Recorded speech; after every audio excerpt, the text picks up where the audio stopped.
Bonjour à toutes et à tous, bienvenue dans le podcast La Sueur. Je suis ici avec Chris, on ne le présente plus, Chris Décrypte, Chris Guénart. Pourquoi pas Guillaume ? Parce qu'il est encore en train de gérer 1000 trucs à la fois. Mais il fallait qu'on fasse le compte rendu du premier LSFC. Swear.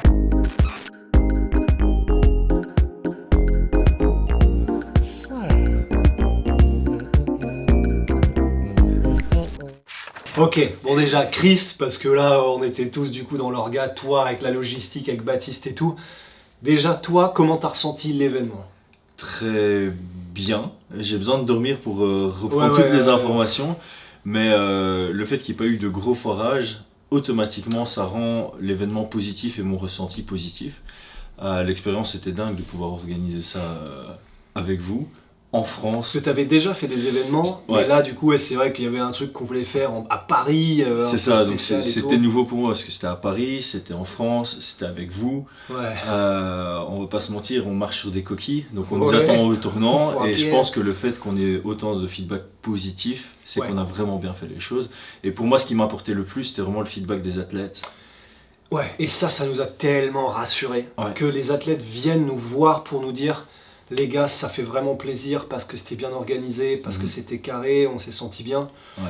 Rien que ça, mais déjà, vous avez même pas idée à quel point, et pour toi particulièrement, parce que moi j'étais un peu plus sur tout ce qui est visuel, mais pour toi, dans l'orga et tout, ça devait tellement cool. En fait, parce que les gens se rendent pas compte que moi, à la base, j'ai un temps plein, et tout le mois de mars, j'ai travaillé 0 jours.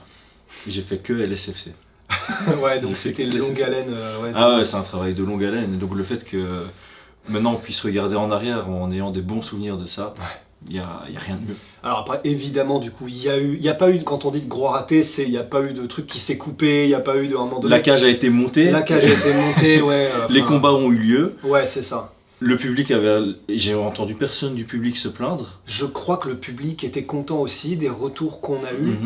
Après évidemment, bon et ça c'est l'avantage, c'est ça qui est génial aussi, c'est qu'il y a plein de trucs qu'on doit améliorer. Ah oui, évidemment. Bien sûr, oui. Donc par exemple au début, mais c'est ça qui est bien, c'est qu'en fait, il y a eu les premiers, disons peut-être la première demi-heure où à chaque nouveau combat on te demande ah merde, ok ça faut qu'on règle, ok merde ça on n'entend pas bien et tout, ah putain ça il fallait le mettre, on l'avait pas calé dans l'audio machin. Mais je crois qu'après un moment, quand on a chopé le rythme, ça allait à peu près effectivement. Ouais, moi c'était au 4e combat je pense. Après le 4e combat je trouve qu'on était fluide. Et qu'on a vraiment fait un événement qui s'est suivi, et pour les gens, il n'y avait pas de foirage ou de blocage. Après, peut-être que nous aussi, on est attentifs là-dessus. Tu vois, sur la production, sur quand les musiques se lancent, parce qu'on sait où on aurait pu bugger. Et donc, on était tellement attentifs à ça qu'on s'en est rendu compte. Et heureusement, parce que c'est ça qui a permis aussi de fluidifier sur la fin de la soirée. Et d'ailleurs, on en profite pour faire un énorme big up à Ben, donc notre Ben, du coup, qui est le gars qui est le mastermind qui nous aide sur tout, que ce soit du coup la com, la technique et tout, et qui en gros du coup, heureusement qu'on avait du coup un Ben qui nous envoie à chaque fois des feedbacks en mode les mecs on n'entend plus la musique, les mecs on n'entend plus Chris, les mecs on n'entend plus machin, parce que ça c'est vrai que c'est inestimable aussi. C'est une valeur incroyable parce que ça a permis de... En fait ce qu'il y a de bien c'est que tu as tout ce qui se passe bien dans un événement et puis tu as tout ce qui se passe mal, et l'important c'est de gérer tout ce qui se passe mal en live. Et quelqu'un comme Ben qui a l'œil et qui a l'expertise et qui a vraiment cette intelligence de pouvoir directement dire ok là il y a un problème, on a pu les gérer directement, et ça a permis peut-être que ça passe inaperçu aux yeux de ceux qui faisaient pas attention comme Ben à ça. Et de Ben d'ailleurs, de Onae, c'est avec Ben qu'on fait Onae, c'est notre maître S Savonnier. Et donc il y a eu tout ça, et donc évidemment bien sûr c'était loin d'être parfait, mais, et c'est ça qui nous a vraiment fait du bien, c'est effectivement que les retours des fighters ils étaient cool, ils étaient bien logés, ils étaient, on a essayé de prendre soin d'eux, et ça c'est vraiment vous et toi et Baptiste et tout ça. Donc en termes de l'orga de la soirée, je crois le global c'était qu'on était vraiment satisfait. On attend d'avoir un peu plus de recul en fait sur tout ça, sur les nouvelles critiques, etc. Parce que là évidemment les gens qui sont venus nous voir c'est ceux qui étaient satisfaits, ceux qui ne l'étaient pas peut-être donc ne sont pas venus. Mais le ressenti global avait l'air d'être positif. Tout à fait. Il y a juste effectivement en live où apparemment du coup sans modérateur le chat c'était la guerre mondiale. Apparemment. Donc j'avais essayé de modérer aux commentaires, mais c'était le. Mais c'est une leçon pour nous. Voilà, c'est une amélioration. C'est bien d'avoir des pistes d'amélioration, et là notamment un modérateur pour le chat. Ouais, c'est pour ça. Et c'est pour ça que du coup Manuel Ferrara qui lui était sur Twitch, apparemment c'était un peu plus calme sur Twitch, c'est ce qu'il nous a dit. Mais donc ça c'est effectivement encore un truc à améliorer. Et puis bah, sinon, pour la carte en elle-même, on est aussi ultra satisfait parce que on a tout eu. Et bah déjà, direct, premier combat du premier événement du LSFC, il y a Axel Alfandari qui arrive, qui claque un KO de l'espace, je crois, en 1 minute 30, un truc comme ça. Ouais, ça n'a pas dépassé 2 minutes ou à peine. Et le KO, on le voyait venir en plus, parce qu'il a eu le temps de faire du show. Ouais, il a eu le temps d'un peu danser un moment en faisant il a fait une esquive de bâtard, là, il envoie le direct, il passe en dessous du crochet, et puis il danse. Ouais, c'était splendide. Pour rentrer dans le LSFC 1, en fait, on pouvait pas mieux rêver. Et c'est pour ça que, bon, histoire de destin et tout, on va rester tranquille. Ouais. Mais c'est fou de se dire que, purée, premier combat, ça commence aussi bien, direct le show, etc. Donc bah, merci à Axel. Et d'ailleurs, et on y reviendra, gagner le premier tournoi aussi, welterweight du LSFC 1. Donc ça commençait très fort. Ouais. On a eu aussi ensuite Théo Boudin qui a gagné son combat contre Junior Hernandez, un combat disputé mais qu'il a bien remporté. Ouais. Donc, parce que pour avoir vu Hernandez dérouler sur un combattant expérimenté en Belgique, voir que Théo Boudin a su cadrer son agressivité à ce moment-là et s'assurer la victoire, ça prouve son niveau. Et d'ailleurs, on l'a vu, Axel qui a complètement annihilé son premier adversaire. Comment c'était disputé, parce que le main event est serré. Hein. C'est difficile de juger qui gagne vraiment. C'était partagé, je crois d'ailleurs. C'est une décision partagée. Je crois. En tout cas, ça me surprend pas du tout, parce pour moi, le 1 était clairement pour Axel, le 3 était clairement pour Théo, et ça se joue sur le 2, et ça se joue sur des détails. Donc ça, c'était vraiment bien, parce que là, c'est un peu l'histoire de notre événement, je trouve, c'est le niveau MMA amateur. Mais en fait, c'était ouf. Et même, du coup là on a parlé de Axel, de Théo, de la finale, et je sais qu'une qui t'a aussi beaucoup impressionné, c'était la hollandaise, Benita de Rouge. Ça fait chier parce que c'était contre la française Mathilde Aschenbrenner, mais elle était incroyable. C'est son deuxième combat en MMA, et elle va battre de cette manière-là la championne d'Europe. Et qui elle bat, c'est ça. C'est la championne d'Europe. Parce que après 4 secondes, elle lui met un flash KO. Ouais. Puis elle la soumet presque, et la résistance, alors là on va souligner quand même la crédibilité, la résistance de Mathilde, j'en perds un mot, désolé, la fatigue là, ça fait presque 24 heures qu'on est debout. Voilà. Mais quelle performance, et puis elle va finaliser, et alors c'est ce que Alex me disait, Alex Tekena qui commentait avec moi le combat, elle dit pour soumettre Mathilde, il faut y aller. Et donc on l'a vu dans le premier round qu'elle était résistante, mais qu'elle y soit parvenue dans le deuxième, vraiment, ça c'est pour moi le combat et la performance de la soirée, c'était pour Benita. Et puis d'ailleurs, je crois, il me semble qu'en gros, il y a eu un truc à un moment donné, mais qu'elle va décrocher un combat contre Ares, même comme c'était le cas pour Axel après la finale. Et donc voilà, pour ceux qui ne l'ont peut-être pas vu en live, et c'est ça qui était trop cool aussi, c'est pour Axel Alfandari, à la fin du tournoi, une fois qu'il a eu remporté ces 2 combats, il y a eu du coup le côté il a le trophée de Tsume la sueur déjà, c'était tellement cool de voir ça. À fond, il est magnifique le trophée. Mais c'est dingue. En fait, c'est dingue de se dire, c'est des trucs auxquels tu sais, du coup on réfléchit depuis des semaines, des mois, des trucs comme ça. Et tu le vois là, et là, voir Axel avec le trophée Tsume, c'est une concrétisation pour nous. C'est incroyable. Et puis en plus, du coup, je pense pas que ce soit pour le trophée de la sueur, etc. Mais il avait l'air tellement heureux que du coup, ça faisait une belle image. Oui. Et en plus, du coup, là, il est à l'hôtel avec nous et les mecs sont beaucoup trop cool, la team Alfandari. Donc, non, c'était fou. Et du coup, là, le Tapologie, qui était en live, ils ont réussi à uploader le truc. Enfin, les mecs sont beaucoup trop chauds.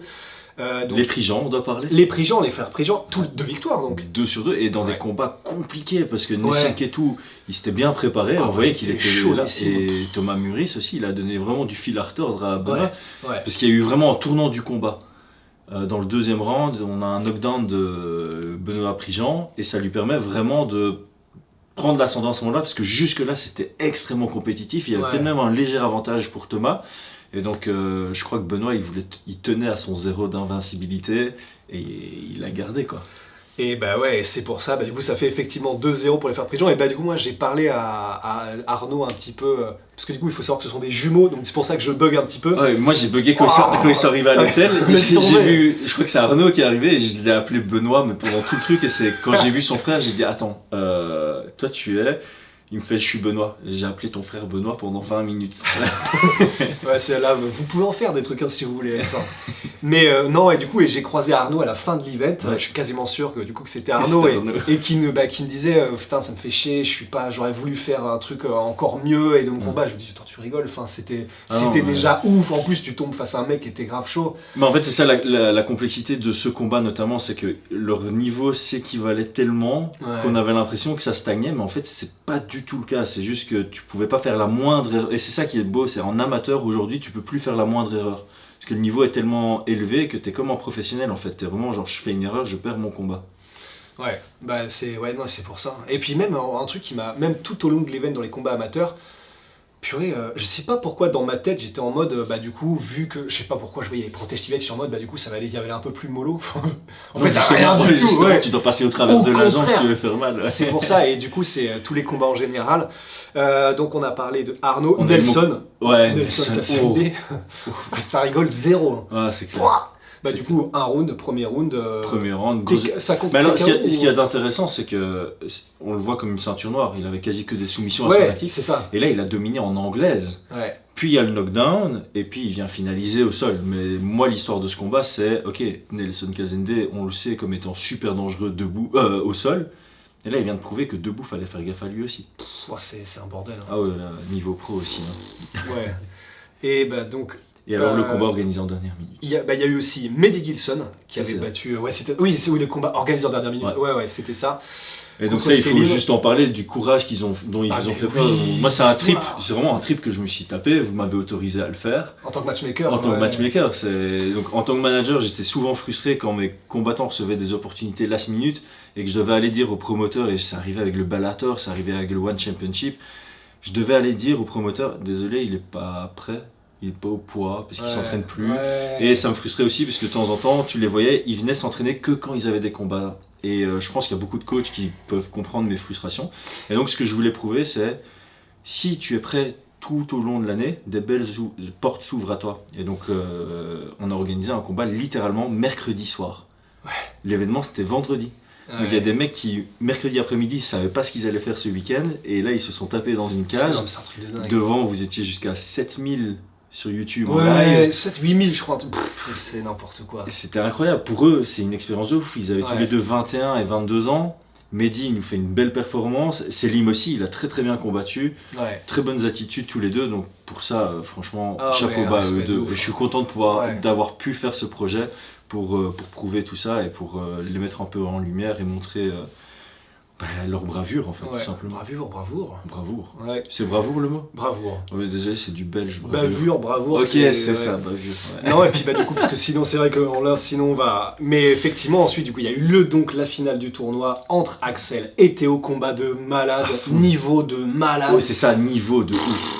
Parce que Théo, il arrivait déter comme jamais, les deux étaient très complets. Ouais, parce que Théo, c'est ce que je disais aux commentaires, il a une boxe académique, mais pas dans le sens négatif, vraiment dans le sens c'est propre. Ses déplacements sont bons, sa distance est bonne, son anglaise est bonne. Et Axel a vraiment trouvé la réponse à ce style, parce que Théo il a commencé notre événement à 9-0, il a gagné le premier combat, donc il était à 10-0. C'est sa première défaite. C'est Axel qui a trouvé l'énigme. Et en plus, ça il faut le souligner, Axel n'était pas supposé être dans le tournoi. Mais oui, on l'a mis il y a 10 jours dans le tournoi. C'est vrai.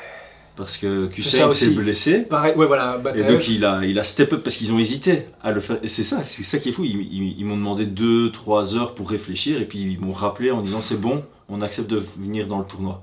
Ouais, mais non, mais et en fait, c'est ça, de dingue, c'est ça qui est ouf. Mais c'est pour ça que c'est trop intéressant aussi de créer un événement, c'est que les gars, mais le nombre de galères, et là c'est que le matchmaking entre guillemets. Ah oui. Le nombre de galères, mais ça c'est tous les promoteurs d'événements et tout, donc maintenant on sait, on voit à peu près ce que c'est que le bordel. Je peux dire la stat, moi j'ai fait 29 333 pas. Aujourd'hui du coup hier quoi, parce que là on a passé minuit. Mais j'ai fait presque 30 000 pas sur la journée quoi. Non mais c'est fou. Hein. Et du coup qu'on finisse sur les combats de la soirée, donc les deux super matchs de grappling. Le premier du coup c'était Amin Ayoub contre Damien Lapillus. Du coup moi j'étais un peu partout, mais toi qui l'as vu et commenté, du coup qu'est-ce que tu en as pensé en quelques mots ? Alors moi j'aime bien parce que tu avais vraiment une approche stratégique où tu sens que les deux viennent du MMA et qu'ils sentaient le besoin d'avoir le top control. Ils voulaient pas tirer la garde, même si Amine a pris quelques risques, il a essayé quelques soumissions à la volée, en sautant et tout, donc c'est assez spectaculaire, mais tu sentais que l'un comme l'autre, il cherchait l'amener au sol en mode lutte et pour prendre le top control, alors que quand tu regardes en grappling, il y en a beaucoup qui aiment bien, qui ont pas, comme on l'a vu dans le main event, qui veulent bien être sur leur dos et qui l'acceptent. Et donc il y avait vraiment ce côté stratégique du MMA qui a été importé sur le grappling. Maintenant, on va pas se mentir, clairement, ça manquait peut-être un peu d'action pour le public. Et donc ça c'est une leçon pour nous, c'est moi qui ai mal défini les règles. Mais c'est nous tous, c'est ce qu'on se disait. Oui, mais bon là c'est moi qui avais défini ces règles-là et en fait je partais du principe que si on faisait soumission ou égalité, les deux allaient chercher la soumission à tout prix. Et en fait dans le mindset, c'est vrai qu'on n'avait pas pensé à cette option de temps en temps si tu as peur de te faire soumettre, tu peux aussi te dire ah en fait je peux me faire dominer, arriver à la décision et il n'y a pas de décision, c'est une égalité. Donc ça c'est quelque chose qu'on va devoir changer, on va devoir trouver un moyen de faire en sorte que les règles offrent un peu plus de spectacle pour le fan casuel. Parce que moi, l'aspect stratégique m'a fait kiffer ce combat. Mais je pense que pour quelqu'un qui regarde du MMA pour la première fois... C'est un peu plus complexe. Voilà. Et du coup, c'est pour ça que on réfléchissait un peu à ce qu'on pouvait faire. C'était soit faire un peu comme les règles de Eddie Bravo, c'est-à-dire s'il y a une égalité à la fin des 8 minutes, on fait donc un équivalent de tir au but, où je crois que du coup c'est ce qui fait Eddie Bravo. Les deux commencent dans une position d'étranglement arrière, et c'est celui qui s'en sort le plus vite. En fait, tu as même le choix. Donc soit tu commences en position d'étranglement arrière, soit tu commences en position à la limite de la clé de bras. Putain. Et donc tu as le choix. T'as même un côté stratégique sur le choix de la position. Ouais, donc ça c'est stylé aussi. Mais c'est bien pour nous du coup. On saura pour les prochains super matchs. Comme ça, il y aura un gagnant à coup sûr. Ouais. Et pour le Senketa contre Malik, bah là du coup pareil, ça a commencé fort. Ouais. Il y a eu à un moment donné tu sais le fameux moment clé de jambe où what the fuck le du moment coup clé. où ça clé de jambe, du coup de Malik qui était en train d'essayer de verrouiller de la clé de cheville. C'était tellement spectaculaire cette petite séquence de 10 secondes, c'était mais effectivement pour le reste je crois qu'il y avait un peu de frustration d'un côté et de l'autre. Ouais, en fait je pense que, alors ici je spécule, mais je pense que Lausanne est venu pour soumettre Malik, mais que dans cette action il a vu la vitesse et la technique de Malik, il s'est fait c'est fort risqué d'engager contre Malik, et donc il a pris un peu la voie de je viens chercher juste du contrôle pur sans élever mes hanches et donc vraiment coller comme un combat de MMA. Donc là on a vraiment senti la différence grappling MMA qui a été mélangé au sein de la cage. Et encore une fois, pour le casuel ça va paraître fort bloquant etc. Mais sur l'aspect stratégique on peut comprendre d'où vient le zen pour venir un peu bloquer à la cage, mettre la pression sans pour autant s'ouvrir et s'offrir des possibilités de soumission pour lui. Ouais, et du coup, effectivement, je crois que Malik était un peu frustré à la fin, et du coup, il était en mode, mais putain, là, c'était pour ne pas perdre, c'était pas pour gagner, Mais alors ça, c'est une très bonne expérience, parce que moi, j'ai déjà eu ça en MMA, et à un moment, on avait été frustré parce qu'on était tombé sur des adversaires qui bloquaient le jeu. Et en fait, on s'est rendu compte que dans nos entraînements, on n'enseignait jamais de combattre contre quelqu'un qui bloque le jeu. Parce qu'en fait, ce qu'on faisait, je vais prendre un exemple, on faisait des ateliers lutte tous les mardis à l'entraînement.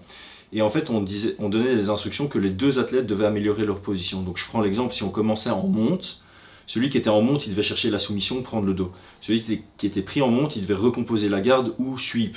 Mais on mettait jamais en scène des situations où le gars prend la monte et il veut juste garder la monte et l'autre doit sortir. Et c'est un mindset totalement différent. Et donc là, c'est une bonne leçon pour Malik parce que s'il veut se développer en MMA, il va tomber face à des lutteurs qui vont vouloir le bloquer au sol. Et donc lui, il doit développer un jeu pour créer des ouvertures contre quelqu'un qui n'a que l'objectif de le bloquer. Donc ça va être une expérience pour lui. Ouais, j'avoue, j'avais pas pensé du tout, mais carrément. Et puis voilà pour les combats, et puis y a le truc aussi qu'on doit évoquer. Ah, bien sûr, ouais. J'ai pas si je peux comprendre parce qu'il y a des gens qui ont dû voir certains trucs par rapport à la tribune et au sold out et tout. Et en gros, on t'en dit what the fuck. En gros, donc ce qui s'est passé, pour être très clair, parce que c'est toi qui le gérais avec Baptiste, bien sûr, c'est qu'en gros, il y avait le cirque Borman qui nous a dit 500 places pour le premier événement, parce que c'est ce qu'ils font en gros pour d'abord voir ce qu'on peut générer en termes de billetterie, comment ça se passe, l'organisation et tout. Et donc en fait, même le parterre, c'est normalement 700 places si je me souviens bien, et seulement il limite pour les premiers événements à 500. Et du coup, on a vendu les 500 places en sold out. Et on leur a demandé, est-ce que, du coup, on peut, là, maintenant qu'on a vendu ça et qu'il y a l'air d'y avoir une traction, passer à une tribune supplémentaire ou ouvrir de nouveaux trucs pour avoir un peu plus de place et du coup avoir de nouveaux billets en vente. Ouais, en fait c'est parce que donc il y a plusieurs raisons à ça. La première c'est effectivement on est arrivé sur place, on a regardé le nombre de places qu'il y avait, on s'est dit 500 ça va faire vide. Ça c'est une première chose. La deuxième chose c'est on recevait beaucoup de messages, hein, moi compris, je recevais beaucoup de DM sur Chris, il n'y a pas encore moyen d'avoir une place comme ça, et donc en soi, si on a l'opportunité de faire plaisir à des fans qui n'ont pas eu le temps de prendre leur place, et qu'on a l'opportunité de le faire, on va le faire clairement. Et puis c'est pas une histoire de on veut faire le plus de bif possible, c'est bien, évidemment c'est bien s'il y a une bonne billetterie, évidemment, et c'est bien pour nous, ça nous permet de rentrer plus dans nos frais, ça c'est sûr, donc oui, on pense à ça bien sûr aussi. Mais en plus, c'était en mode, mais comme tu l'as dit, s'il y a possibilité de vraiment remplir le truc à mort, et si on avait pu le remplir à fond, du coup, quand on a réouvert les nouvelles, c'est quand même un kiff aussi, et c'est stylé aussi, en plus de ça. Ouais, et c'est pour ça qu'on l'a tenté. Mais moi, puisque je suis encore un peu externe et que vous faites beaucoup critiquer par rapport à ça, mais je vais quand même rebondir là-dessus, sur le fait que c'est pas du tout stratégique, parce qu'il y a des gens qui sont partis dans des complots de ouf. Ils ont fait exprès pour ça. Ils ont fait exprès pour faire croire qu'il y a de l'engouement, et non, pas du tout, parce que moi, je peux reprendre j'étais à l'époque sur Facebook. En 2019, à mon dernier événement, j'ai eu exactement pareil. J'avais loué le Casino Village à Bruxelles. On m'avait annoncé, je sais plus, 700 places. Je suis allé sur place la veille pour monter la cage. J'ai placé toutes les chaises, j'ai fait le compte, j'ai fait... Mais je peux encore ajouter 60 places. C'était sold out 9 jours avant l'événement. Tout le monde me demandait encore des places, me saoulait avec ça. J'avais même fait un post sur Facebook en disant « Arrêtez de m'envoyer des messages, je peux rien faire pour vous. » Et la veille de l'événement, j'ai fait « Ah, il y a 60 nouvelles places. » Elles se sont vendues directement. Merci au MMA Factory pour ça, parce qu'ils avaient sauvé ma carte avec que des last minutes. Mais du coup, ils avaient zéro public parce qu'ils m'avaient sauvé les combats après le sold out. Et donc, on va encore se faire éclater. Le merci au MMA Factory, c'est un truc qu'il ne faut plus dire. Mais je parle du passé, je suis en 2019. Je parle du 2019. Non, là je te charrie, mais juste parce que là, c'est maintenant quand on prononce ces mots, c'est Voldemort. Ah ouais, bon, mais c'est la réalité. Et donc c'était, c'est ça la réalité. C'est, t'arrives sur place, tu vois qu'il y a plus de place, tu reçois beaucoup de demandes. Évidemment, tu penses que si tu vends plus, tu te rentabilises plus facilement. Bien sûr. Tu attaques toutes les raisons sont là.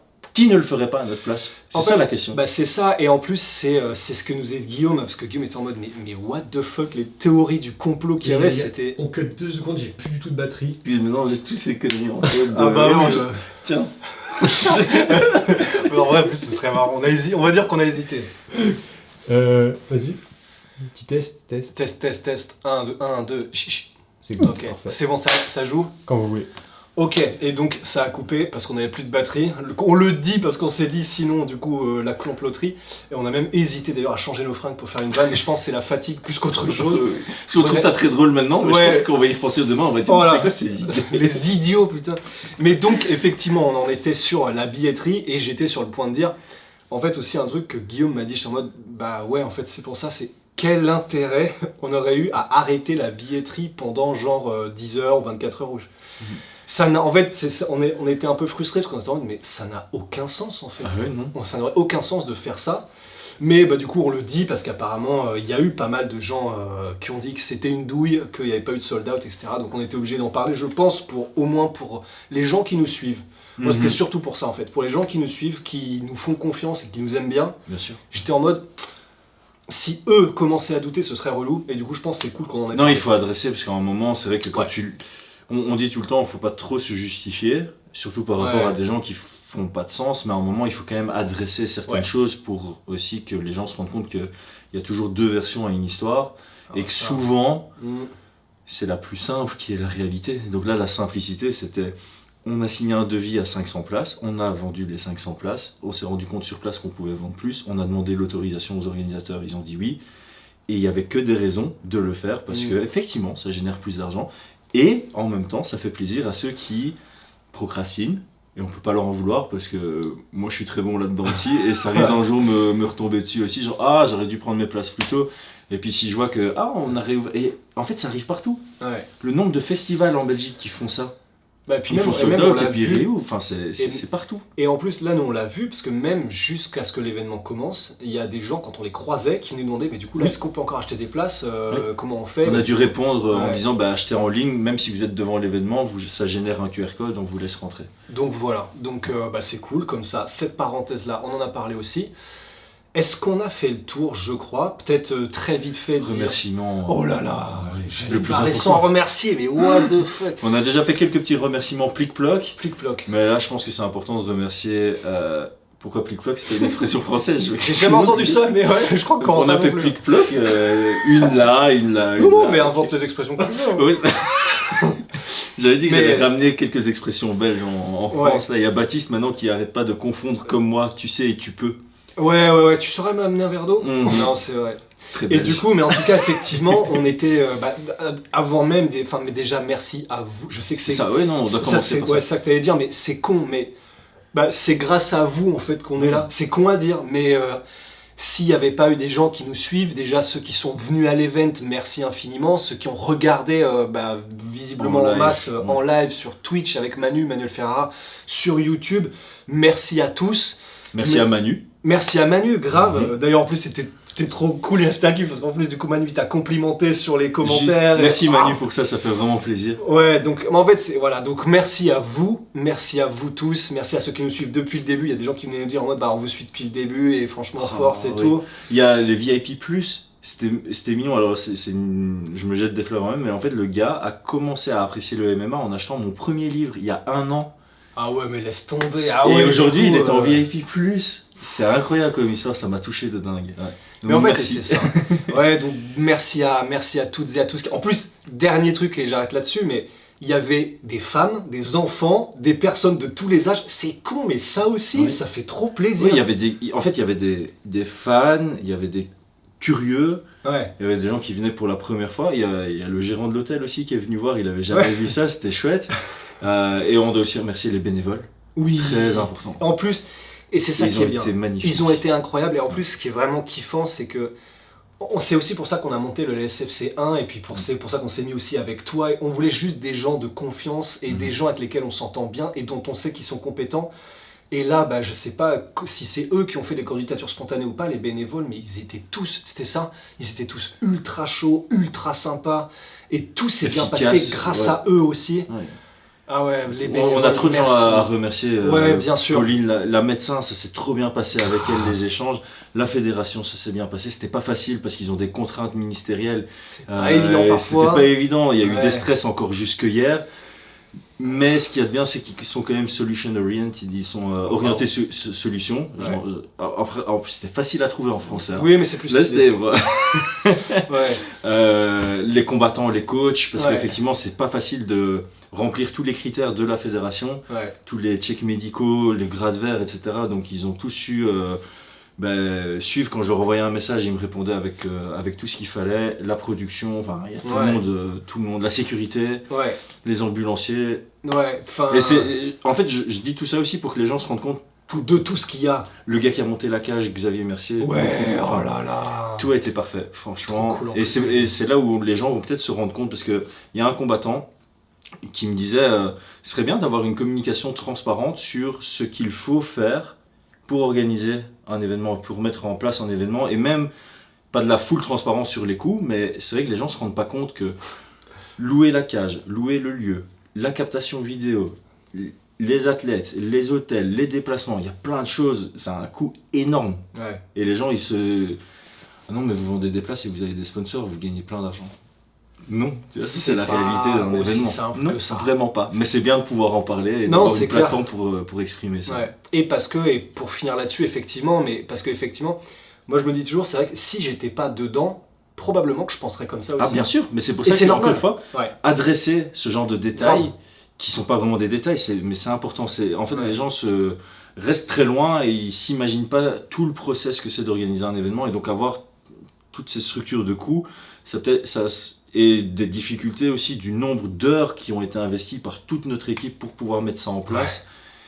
Et qu'au final, on fait ça en fait pour faire avancer les choses. Là, moi, c'est pas le slogan, mais ce que j'ai répété au Rules Meeting avant l'événement, et ce que je voulais vraiment faire transparaître, c'est que pour ce premier événement, on voulait offrir aux amateurs une expérience professionnelle.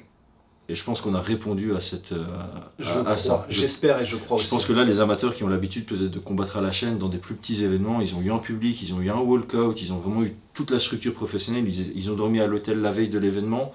Ils ont eu cette expérience professionnelle qui, pour ceux qui passent professionnels à leur premier combat, ça leur enlève une inconnue. Ils vont arriver au prochain et ils vont se dire, ok, je sais comment se passe un événement professionnel. Ouais. Et exactement, et puis du coup j'en suis aussi, tant qu'on est dans les remerciements, je sais pas si on l'a dit, mais même toute notre team à la sueur aussi. Oui, parce que putain, t'imagines, on a oublié ça. Mais c'est implicite en fait, c'est parce que pour nous, c'est aussi tellement une évidence, mais donc évidemment, donc, toi t'étais là, Corentin, me laisse tomber. Corentin, bon, pour tous ceux qui commencent à le connaître aussi, c'est les montages de baisers pour les La Sueur en Sueur, les countdowns, c'était lui aussi. Donc voilà, Corentin, de toute façon, maintenant c'est du caviar. Évidemment, Baptiste. Laisse tomber le travail abattu par Baptiste. Ouais, oh là là, il était partout au four, au moulin, dans tous les trucs qui existent dans Age of Empires. Et depuis le début. Depuis le tout début. Ouais, c'était l'homme sur le projet depuis le tout début. Et pour le coup, pour l'avoir vu au travail avec toi, c'est les gars, mais c'est des prises de tête. Et en plus de ça, lui, il avait aussi autre chose à côté. Donc en fait, c'est pour ça que j'espère qu'on peut dire que ça a marché, mais c'est pour ça. C'est parce qu'en fait, et on en discutait du comment avec Xavier, du coup qui a monté la cage avec son équipe, c'est tant que tu as des gens qui sont passionnés en fait et qui veulent bien faire, tu t'en sors toujours en fait. Oui, parce qu'on va faire en sorte de gérer chaque détail pour que ça se passe bien pour tout le monde. Ouais, c'est ça. Aujourd'hui, juste pour que les gens se rendent compte, c'est à 6h, on était debout, l'équipe était debout à 6h du matin, 6h30. Et jusqu'au moment où on a lancé l'événement, la plupart d'entre nous n'ont pas arrêté une seconde. Et en s'étant couché vers 2h du matin. Je viens de faire le compte dans ma tête, j'ai pissé qu'une fois sur toute la journée. Tu veux le faire maintenant ? Non, bizarrement ça va. C'est parce que j'ai pas eu le temps de boire, donc c'est tranquille. Ouais, mais c'est ça, et je pense que tout est sorti par d'autres endroits. Et c'est pour ça que j'aurais besoin d'un petit savon au nez. Oh, le drop en plus. En plus, je crois qu'on en a du coup là. Et donc on pourra, faut que tu repartes avec. Hein. Mais donc c'est les sponsors. Les sponsors bien sûr. Du coup c'était Monster, c'était Onae donc évidemment, c'était Everlast, Siumar. Et on a le cabinet investissementlocatif.com. C'est ça. Investissementlocatif.com. Donc ça, ce sont nos sponsors. Et puis pour la team La Sueur aussi, Alex, bien évidemment, qui est à la technique, qui fait les photoshoots, qui fait tout, qui est avec nous, qui est un monstre. Thomas qui est là depuis le tout début, évidemment. Rania, évidemment, bien sûr, aussi. C'est notre... comment s'appelle-t-elle ? Notre... tu vois, j'oublie souvent Megan Olivier. Voilà. Mais c'est bien, c'est pas grave d'oublier Megan Olivier, c'est Rania. C'est Rania. C'est notre Megan Olivier à nous pour les interviews. On a évidemment Thibaut aussi qui s'est déplacé dans le sud pour venir nous aider. On a Azad. J'oublie rien, j'espère que j'oublie personne. Si. Le plus important. Guillaume. Ah ouais. Pour moi c'est une évidence, mais c'est vrai que... Ah ouais. Parce que, sans lui... Ah mais de toute façon sans lui il n'y a rien. On n'est pas... Je n'existe pas sans lui. De fou. Alors ça juste le calme qu'il a pu... Je suis en belge là, il a su ou qu'il a pu garder. Ouais, et d'autant les plus deux, que... C'est incroyable, et ça rassure en fait, parce que quand t'as quelqu'un... C'est le responsable, donc quand t'as une question, tu dois lui poser, et le calme dont il a fait preuve pendant tout le process, ça a vraiment rassuré les équipes, et ça nous a permis de déployer le meilleur de tout le monde en fait. Et pourtant, Dieu sait, et moi le premier, notamment cet après-midi, que moi j'ai fait par exemple une énorme bourde sur ce qu'était en gros l'organisation des photoshoots et des face-à-face. Et même dans ces cas-là, alors que je sais qu'il a qu'une envie, c'est de me mettre des coups de coude, de me finir au sol, il garde son calme. G versus Rust. Ouais, c'est ça, on fera un vrai sparring, pas de protège-dents quoi. Mais au-delà du fait que, en plus du coup c'est mon ami et je le connais depuis la seconde, donc maintenant, et c'est ça en fait, ce que tu dis, c'est au-delà du fait qu'il est, maintenant je peux le dire, je m'en fous parce que je sais que c'est vrai, objectivement c'est un visionnaire dans tout ce qu'il fait, compétent de malade. Ouais. Ce qui fait chier, c'est qu'il dort jamais. Et en fait, ça me fait vraiment chier dans le sens, sa santé en prend un coup et ça m'énerve. Mais bon, voilà, il est trop possédé par le game. Et le nombre de trucs, les gars, qu'il fait, qu'il gère, il n'y aurait pas La Sueur, il n'y aurait pas le LSFC s'il n'y avait pas Guillaume. Ah oui, mais non, c'est même pas une question. Donc voilà, et puis pour finir là-dessus, je dirais merci à toi Chris, et on en discutait tout à l'heure en off, mais on veut pas se jinxer, on sait pas si ça se fera, mais voilà, moi j'espère vraiment que tu seras là sur les prochains événements et qu'on continuera à taffer ensemble, parce que ce serait trop con, c'est ce qu'on se disait, que ça s'arrête là en fait. Ouais. Là on a lancé un truc qui doit cartonner, et on va faire en sorte que ça fonctionne. On a des petites annonces à faire prochainement. Oh là là. Teasing. Voilà, restons sur le teasing. Non, je m'arrête là-dessus. T'as bien fait. Mais normalement, on a des trucs salement lourds qui vont arriver là. Ouais. On est parti pour rester, c'est ce que je disais tout le temps en commentaire pendant le live. Et donc là, on peut le répéter, on peut finir là-dessus même. Chris, reste. Un plaisir. Corentin, merci beaucoup. Merci à tous. Merci à tous et à très vite. Alors là, si ça, c'est pas le podcast.